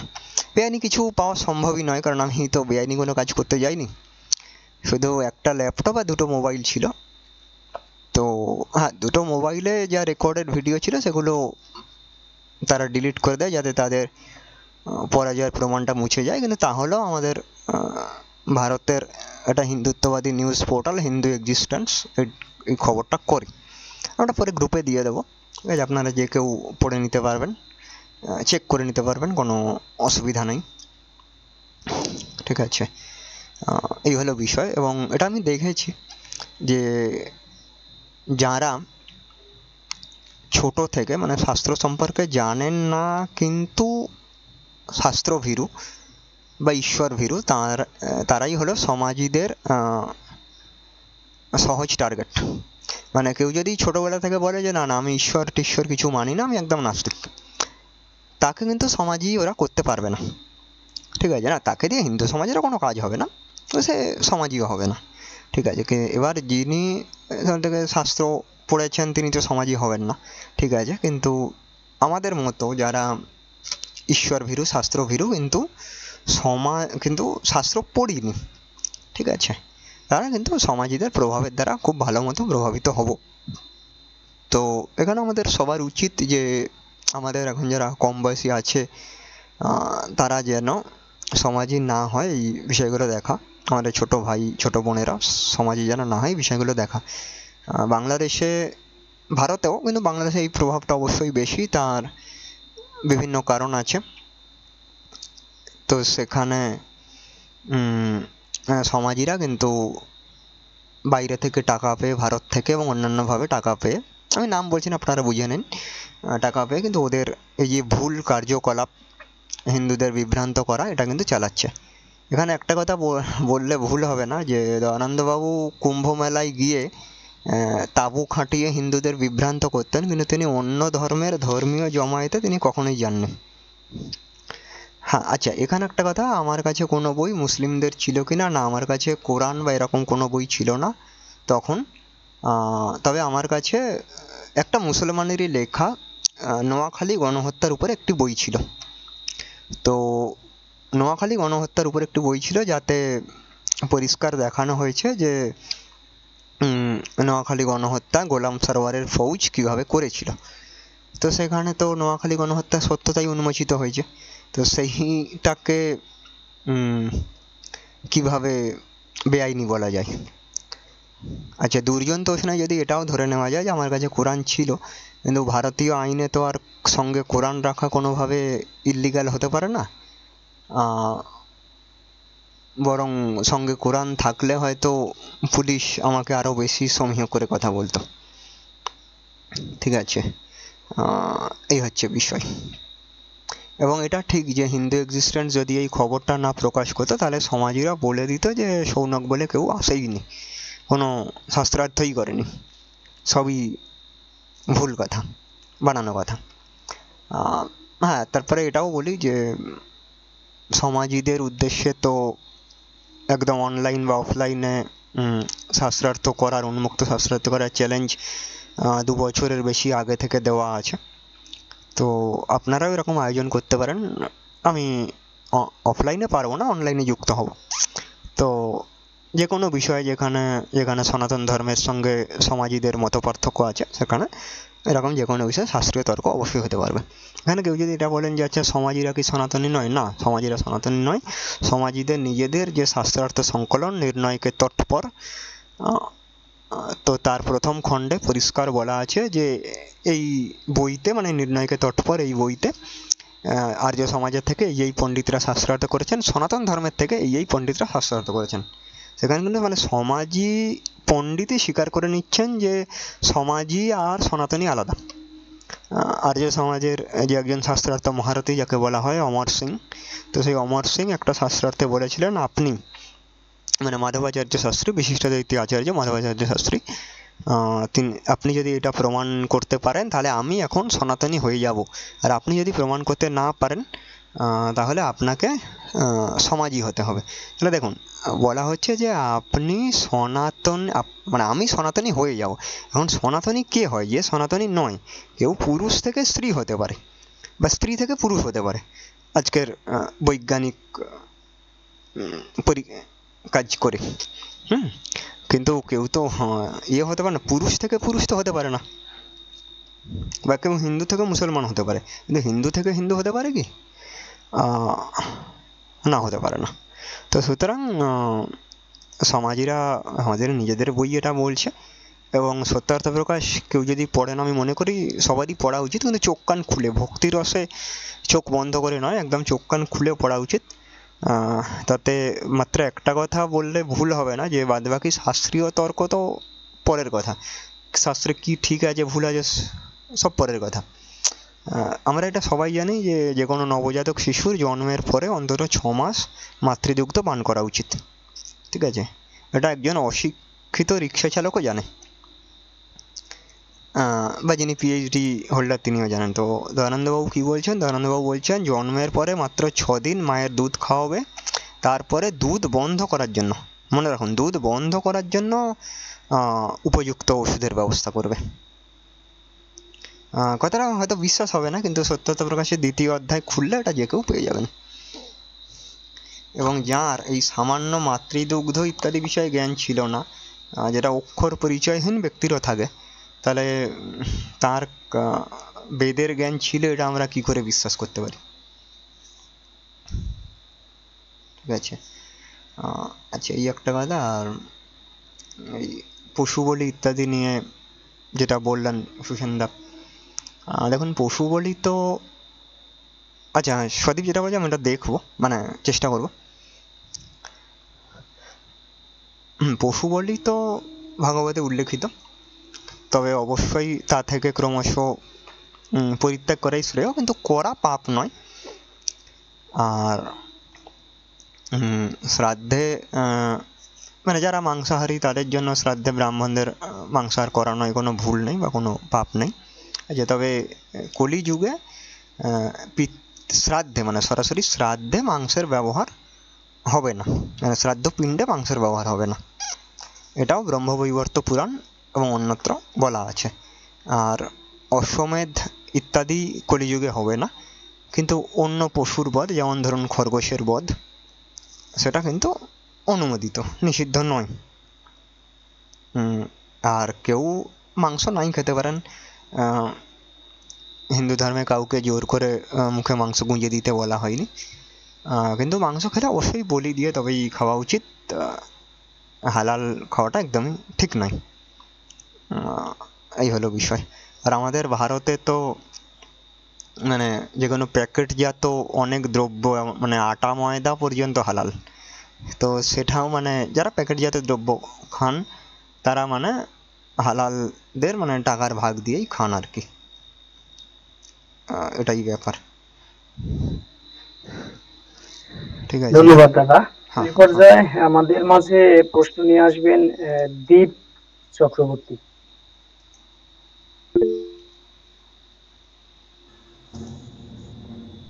হ্যালো, নমস্কার সবাইকে, সুন্দরকে আমার অন্তঃস্থল থেকে নমস্কার জানাচ্ছি।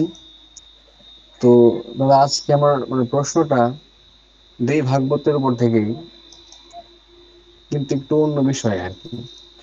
যে দেই ভাগবতের একটা জায়গায় আছে, যে রেফারেন্সটা আমার এখন মনে আসছে না, মানে আমি জানি যে সবাই এটা জানে, সবাই এই বিষয়টা অবগত, যে পূর্বে যারা রাক্ষস ছিল তারা নাকি কলিযুগে ব্রাহ্মণ হিসেবে জন্মগ্রহণ করেছে, মানে ব্রাহ্মণ বিদ্বেষী যারা আছে তারা এটাকে প্রামাণিক ধরে মানে অনেক ধরনের ইয়ে করে আর কি। তো আমি বিভিন্ন জায়গায় উপনিষদ দেখেছি যে যারা পূর্বে সুগণ কর্ম করিয়াছে তারাই মানে ব্রাহ্মণ ক্ষত্রিয় বৈশ্য এরকম ভাবে তাদের জনিটা হয় আর কি, জন্মটা হয়। কিন্তু দেব ভাগবতে এরকম মানে উল্লেখিত হওয়ার কারণটা কি, এটা আমার সমস্যা আমি বলি। ঠিক আছে, আমি উত্তর দিচ্ছি। দেখুন, যে এই কথাটা বলছে, এই কথাটা কি বলে বলা, কথাটা সরল অর্থ এই যে রাক্ষসরা ব্রাহ্মণ রূপে জন্ম নিয়েছে বা নেবে। এটা দিয়ে এটা কিন্তু বলা হচ্ছে না যে সব ব্রাহ্মণই রাক্ষস, মানে কিছু ব্রাহ্মণ পূর্বজন্মে রাক্ষস ছিলেন, এটা বলা হচ্ছে। তো এখানে মানে এর একটা খুব ভালো উত্তর তাকে দেওয়া যায় যে আপনি, কারণ সে তো সোজা কথা শুনবে না, আপনি সোজা কথা অবশ্যই বলতে পারেন, তাতে কোনো আপত্তি নেই। যে দেখুন এখানে সব ব্রাহ্মণকে তো রাক্ষস বলা হচ্ছে না, মানে ব্রাহ্মণ মাত্রই রাক্ষস এটা বলা হচ্ছে না, যে কিছু ব্রাহ্মণ আগের জন্মে রাক্ষস ছিলেন। ঠিক আছে, তো আপনি এটা বলতে পারেন যে হ্যাঁ জানি তো, দয়ানন্দবাবু তাদের একজন।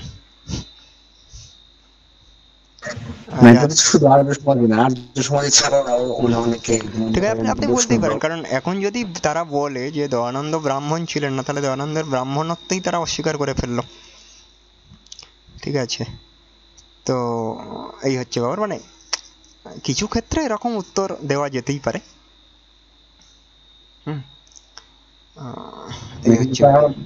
তারা যেভাবে বলে বলা হচ্ছে যে পূর্বে যারা রাক্ষস ছিল কলিতে মানে কলিযুগে সব ব্রাহ্মণরাই মানে রাক্ষস ছিল। কলিযুগে সব ব্রাহ্মণ রাক্ষস এটা তো বলা হয়নি, বলা হয়েছে রাক্ষসরা ব্রাহ্মণ রূপে জন্ম নেবে, মানে কিছু ব্রাহ্মণ আগের যুগে রাক্ষস ছিলেন।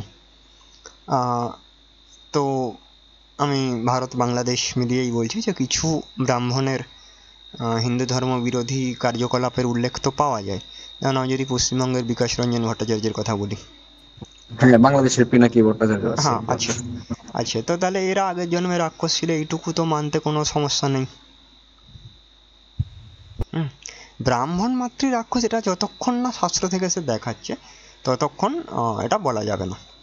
আচ্ছা, সুসেন্দা আরেকটা কথা বলেছেন যে অত্র স্মৃতিতে আছে যে যারা কিছু পারে না, মানে কোনো কিছু পড়তে পারে না, তারা ভাগবত পড়ে না, ভাগবত পড়ে এ কথা বলা নেই, বলা আছে ভাগবতঃ ভবন্তি, ভবন্তি মানে হয়, আর পঠন্তি মানে পড়ে।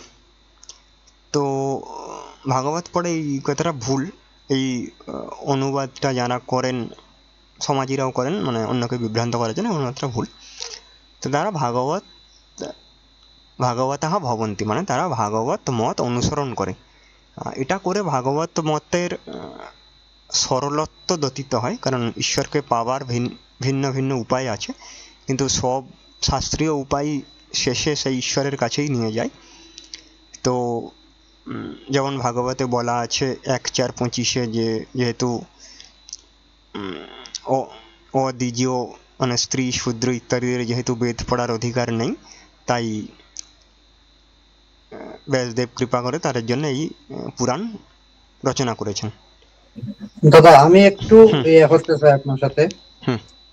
তো ওই যে দীপ দাদা যেটা বললেন যে ব্রাহ্মণের এটা রাক্ষস হয়, তো আমরা বেদ বা উপনিষদ বা স্মৃতি মানে এগুলাতে ওই শ্লোকটা নাই বা মন্ত্র নাই, শুধু একটা পুরাণের একটা অংশে একটু ওই বিষয়টা উল্লেখ আছে। তো ওইটার আমরা যদি এটা ধরি, শ্লোকটাকে যদি আমি মেনেও নেই, তাহলে দেখবেন আমি যেমন রাক্ষসদের যে বৈশিষ্ট্য গুলা দেখেন সত্য যুগে তারা কি করে, দেবতাদের রাজ্য আক্রমণ করে, তারা দেবনিন্দা করে, তারা পূজা পার্বণের বিরোধিতা করে, তারা ব্রাহ্মণের বিরোধিতা করে, তারা বেদ নিন্দা করে। তাহলে আমরা যদি বর্তমানে ওই বৈশিষ্ট্য গুলা খুঁজি, দেখবেন বিশেষ করে বৈষ্ণব নামধারী যারা 3 মাস নিরামিষ খেয়ে যারা বৈষ্ণব হচ্ছে, নিজেরা পৈতা ধারণ করতেছে, ব্রাহ্মণ সাজতেছে, মূলত কিন্তু তারাই। কারণ আপনি যদি বৈশিষ্ট্য গুলা দেখেন যে সত্য যুগের যে বৈশিষ্ট্য, তারা ব্রাহ্মণ বিরোধী। বর্তমানে দেখা যায় যে বৈষ্ণব গুলা ব্রাহ্মণ বিরোধী, বাজার থেকে 10 টাকা দিয়ে একটা পৈতা কিনে পড়ে ওই যে ব্রাহ্মণ সাজতেছে, মূলত কিন্তু পুরাণের ওইটাই উল্লেখ আছে। আমার যেটা বিবেক, কারণ বেদে বা উপনিষদে তো এই শ্লোকটা নাই, তাহলে এই শ্লোকটাতে যে ব্যাখ্যাটা দেওয়া, ব্যাখ্যাটা কিন্তু ওইটাই, যে ব্রাহ্মণ হবে তারা, ব্রাহ্মণ সাজবে তারা। কলিযুগের যে সত্য যুগের যে এগুলা ছিল, রাক্ষস গুলা সামনে বড় বড় দাঁত ছিল, এই দাঁত গুলোর পিছন দিকে গজাইব কলিযুগে আইসা। এবং তারা, তাদের বৈশিষ্ট্য কি? তাদের বৈশিষ্ট্য, তারা ব্রাহ্মণ বিরোধিতা করবে, কারণ সত্য যুগের রাক্ষসরা কিন্তু ব্রাহ্মণের বিরোধিতা করত। আবার তারা দেবতাদের নিন্দা করত। বর্তমানে বন্ড বৈষ্ণবরা দেবতা নিন্দা করে, দেবতা পূজা করে না। তাহলে আমাদের এই যে শ্লোকটার মূলত ভাবার্থ যেটা, যে তারা ব্রাহ্মণ সাজবে, ব্রাহ্মণ সাজবে তারা।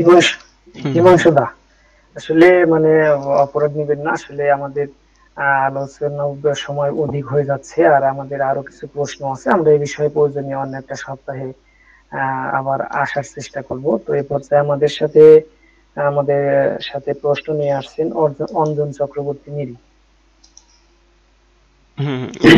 একটু মানে দ্রুত বলবেন, কারণ আরো কয়েকটা প্রশ্ন নেওয়া আছে, তো নিয়ে শেষ করতে হবে। নমস্কার, সকল ব্রাহ্মণ দেবগণের শ্রীচরণে কোটি কোটি প্রণাম। আজকে আমি আসলে অনেকদিন পরে আলোচনায় যুক্ত হয়েছি। সৌনক দাদার কথা অনেকবার শুনেছি, হিমাংশু দাদার মুখে যতটুকু শুনেছি আসলে ততটুকুই। দাদা একটা অত্যন্ত সুন্দর কথা বলেছে যে অগ্নিবীর বা আটঝরা যদি কোনো ডিবেট এর আয়োজন করে, তাহলে উনি তাতে রাজি আছে বা ডিবেট করার জন্য প্রস্তুত আছে।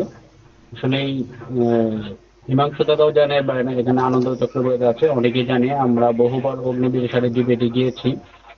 কিন্তু আসলে তাদের একটাই কথা, তারা তাদের পেজে ডিবেট করবে, মানে আমাদের পেজে কোনো সময় আসতে চায় না। এখানে আমি একটা কথা বলি, আমি বলে দিই যে মানে অগ্নিবীর বা আগুনবীরের তারা কেউ আচার্য নয়। আমাদের ডিবেট আমাদের পেজে হবে, আমাদের আয়োজনে হবে।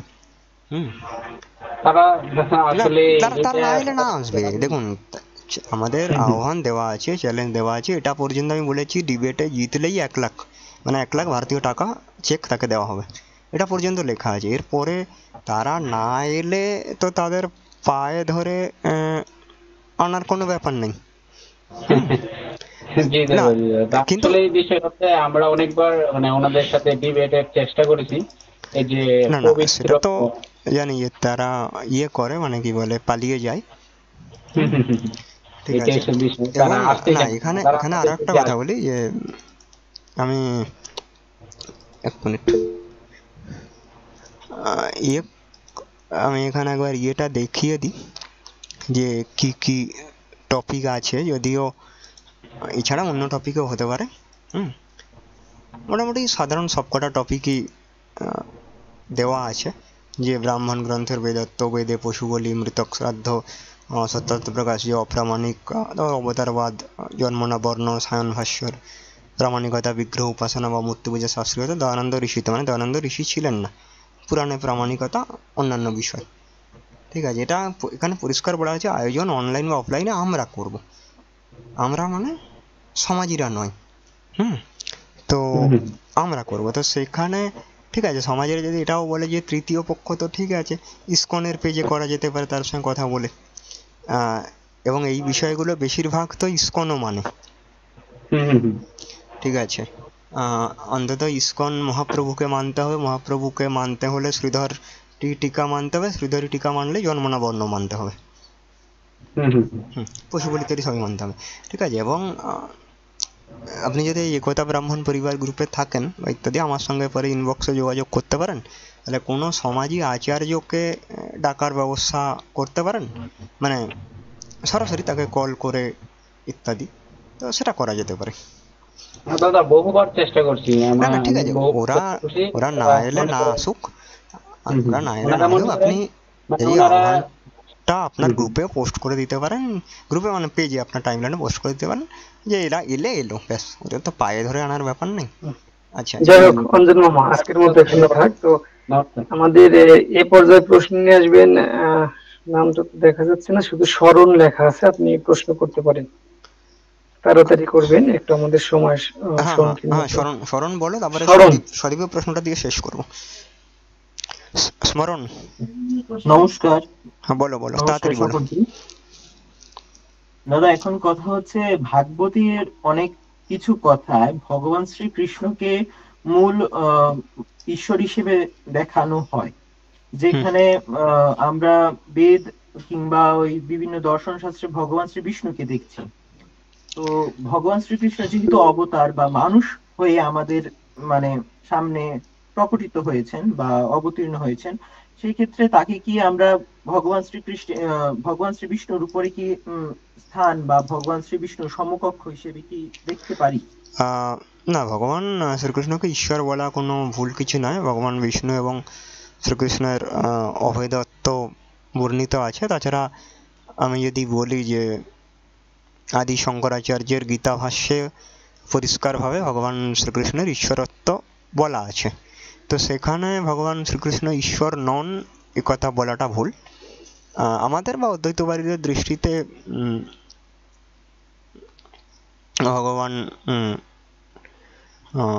মানে বিষ্ণু, শিব, শক্তি, গণেশ ও সূর্য পাঁচজনই অভেদ, মানে একই ঈশ্বরের নানা রূপ। তো সেখানে ভগবান শ্রীকৃষ্ণ এবং ভগবতী দুর্গা তারাও অভেদ, কেউ কারোর থেকে ছোট বা বড় নন। ঠিক আছে, অন্যরা কেউ যেটা যারা যারা বলেন সেটাও ঠিক আছে, ক্রমোন্নতি হিসাবে আমরা সেটাকেও স্বীকার করি যে যখন কেউ কোন মানে সাধনা করছেন, একজনকে তো ঈশ্বর রূপে স্বীকার করতেই হবে, মানে তার ইষ্ট দেবতাকে ঈশ্বর রূপে স্বীকার করতে হবে এবং অন্যদেরকে তার দাস বলে স্বীকার করতে হবে। এটা আমরা তাদের সাধনার ক্রমান্বয় রূপেও মেনে নিই, কিন্তু চূড়ান্ত সিদ্ধান্ত রূপে এটাই যে তারা অভেদ, এটুকুই বলি। ঠিক আছে, আচ্ছা এবারে সদীপ একটু মাইক অন করে বললে ভালো হবে, যে প্রশ্নটা একটু। হ্যাঁ নমস্কার দাদা। হ্যাঁ নমস্কার। নমস্কার সমস্ত বিজ্ঞজনদের।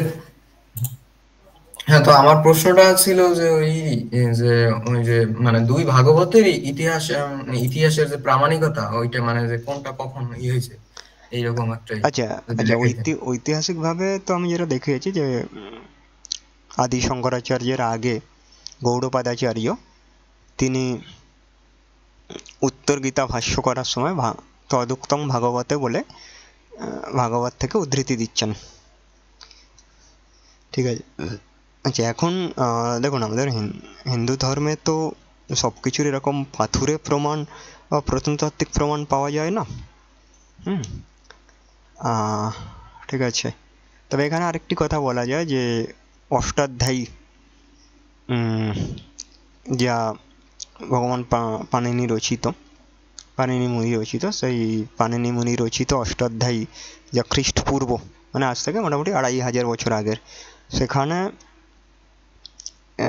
বাসুদেব অর্জুনাভ্যাম বুম এই সূত্র করা হয়েছে। এর সূত্রে মহাভাষ্যে পতঞ্জলি মুনি বলছেন যে বাসুদেব এবং অর্জুন এরা সাধারণ ক্ষত্রিয় নন, এরা দেবতা। তো এটা স্পষ্ট যে অন্যান্য প্রমাণ অনুসারেও যে শ্রীকৃষ্ণের উপাসনা এটা কিন্তু বহু আগে থেকে প্রচলিত, এবং শ্রীকৃষ্ণের উপাসনার ক্ষেত্রে আমরা জানি যে ভাগবত পুরাণেরই সর্বাধিক প্রচলন রয়েছে। তো সেখানে ভাগবত পুরাণকে অপ্রাচীন বা নবীন বলাটা একদমই ঠিক নয়। আলেকজান্ডারের পরে যে সেলুকাস ছিলেন, সেলুকাস বিষ্ণু বা শ্রীকৃষ্ণের স্তুতি করে একটি স্তম্ভলিপি করেছিলেন, তো তাতে কোনো শ্রীকৃষ্ণের স্তুতি আছে।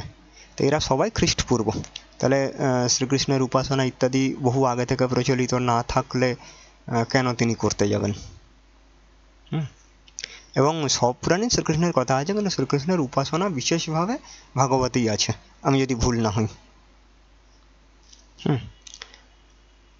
আর মহাপুরাণ ইত্যাদির ক্ষেত্রে, মহাপুরাণের প্রমাণের ক্ষেত্রে তো আমি দুই থেকেই প্রমাণ দিয়েছি, মানে দুটোর জন্যই, বিষ্ণু ভাগবত এবং দেবী ভাগবত উভয়ের ক্ষেত্রে প্রমাণ দিয়েছি। তো সেখানে বিষ্ণু ভাগবত বা দেবী ভাগবত কারোরই মহাপুরাণত্ব খণ্ডন করা কোনো উদ্দেশ্য মানে, বরং দুটোরই মহাপুরাণত্ব সাব্যস্ত করাই আমার আজকে আলোচনার বিষয়বস্তু ছিল। ঠিক আছে, ধন্যবাদ। ধন্যবাদ। আমাদের আজকের প্রধান আলোচক হিসাবে আমাদের মাঝে উপস্থিত ছিলেন এবং আলোচনা রাখলেন শৌনক রায়চৌধুরী, দক্ষিণ 24 পরগনা থেকে আমাদের সাথে যুক্ত হয়েছিলেন। তো দাদা এর আগেও আমাদের মাঝে আলোচনা করেছিলেন অন্য একটা বিষয় নিয়ে।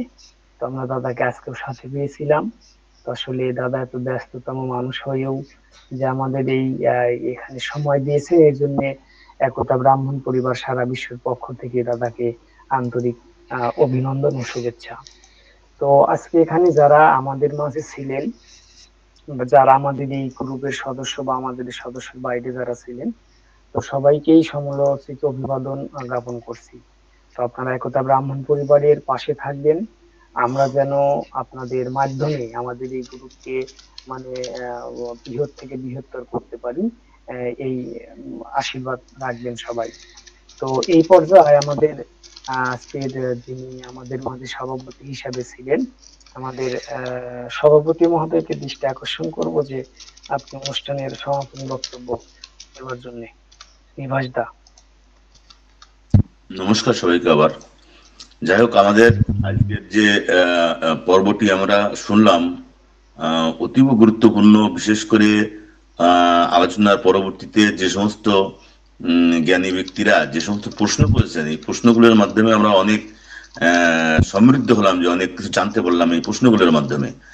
সৌনক দা তো সুন্দরভাবে আলোচনা করেছেন, পাশাপাশি আমাদের সুসেন দাও যে বিষয়টি নিয়ে প্রশ্ন করলেন এবং তার যে ব্যাখ্যা সুসেন দা নিজেই দিলেন, আমার খুবই ভালো লেগেছে।